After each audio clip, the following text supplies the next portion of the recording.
Something moves at the edge of the firelight, and the animal at your feet hears it first. Dogs increase hunting yield by 56%. The difference, in a subsistence band, between a group that grows and one that doesn't. So why did a wolf decide to stay? You're probably thinking humans captured wolves and tamed them. That picture is wrong in the most important way. In 2026, Dr. William Marsh at the Natural History Museum, working with archaeologists from UFL, published a study in Nature identifying the earliest genetically confirmed domestic dogs at sites in the Yuk and Turkey, dating to approximately 15,800 years ago, more than 5,000 years earlier than previously established. The finding: by 15,000 years ago, the genetic gap between dogs and wolves was already wide enough to distinguish them definitively. Domestication had been underway long before that date, during a period when all humans were hunter-gatherers and agriculture did not yet exist. In human terms, humans did not decide to domesticate wolves. Wolves that were less afraid of humans survived better at the edges of campsites. Their less afraid offspring survived better still. Over thousands of generations, fear atrophied, and something else took its place. The wolf didn't become a dog because we chose it.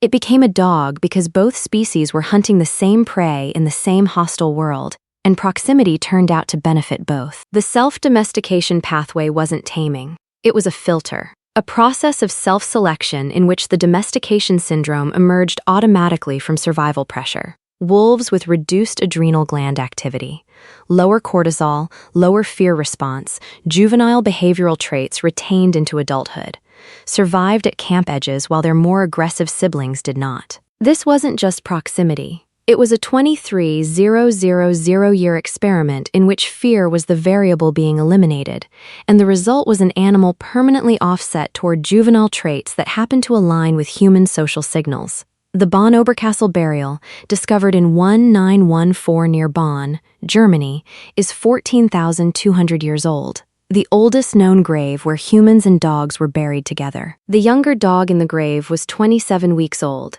Its teeth show evidence of a morbillivirus infection, canine distemper, lasting 6 weeks or more before death. Fever, diarrhea, respiratory distress. A non-functional animal, consuming resources, contributing nothing to hunting or guarding. The group fed it anyway. This wasn't just a burial. It was evidence that the bond had already crossed from functional partnership into something the caloric math cannot explain. The counterintuitive detail: a dog's olfactory epithelium, the tissue that detects scent molecules, covers 150 square centimeters. A human's covers 3 to 4. A dog detects prey scent trails at concentrations 100,000 times below the human threshold. This is not a better version of what humans do. It is a qualitatively different sensory modality, one our nervous system cannot access at all, grafted onto the hunting party by feeding one animal enough to keep it running. The animal is already awake. It heard the movement 20 seconds before you did. Its chest produces a low vibration. Not a warning to you, but a report. You read the sound the same way you read tracks: direction, intensity, distance. This communication is not trained. It accumulated across thousands of generations of shared attention. You move together into the dark. The dog's nose operates in stereo, comparing scent concentration between left and right nostrils in alternating strides to determine the direction a trail is moving. You cannot do this. You were never built for it. The dog turns left. You follow. In hunts documented among modern forager societies using dogs, encounter rates for prey animals improve 6 to 9 times. The time required to make a kill drops 41%, 8.4 kilograms per hunter per day without dogs, 13.1 with them. In a band of 30 people, that delta feeds the sick member who would otherwise be left. It feeds the infant. It funds the winter, during famine, failed hunt, resource crash, the season that runs long. The calculation reverses. Archaeological records from Baikal, Siberia, document that formal dog burials disappear precisely in the periods when human burials thin out, replaced by cut-marked dog bones in the refuse layer. A medium-sized dog yields 10 to 15 kilograms of protein and fat.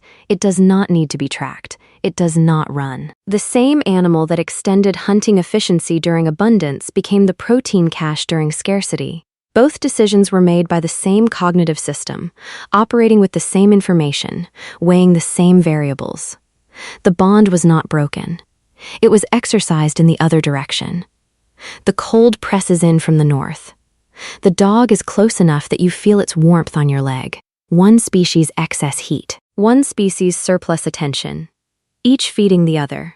The shift came roughly 10,000 years ago with agriculture. In settled communities, the dog's function migrated. Herding, guarding livestock, pest control. Hunting partnership became secondary, then rare, then ceremonial. The co-evolutionary calibration between human hunter and dog tracker. The implicit language built across 23,000 years of shared attention began to atrophy. Humans no longer needed to read scent response posture. Dogs no longer needed to read hunting intention. What replaced it was symbolic relationship, status marker, companion animal, aesthetic object. The dog did not change. A medium-sized dog still carries 150 square centimeters of olfactory epithelium, still detects trails at concentrations 100,000 times below the human threshold, still possesses the behavioral drive to track, pursue, and alert.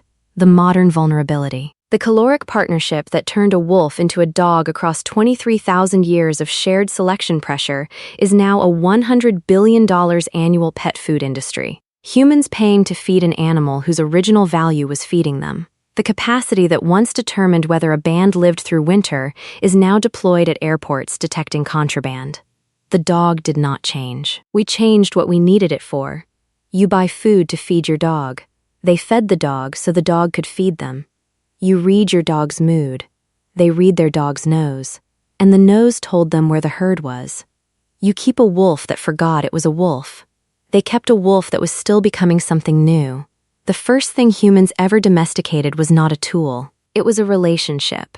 And the relationship outlasted every purpose it was built for.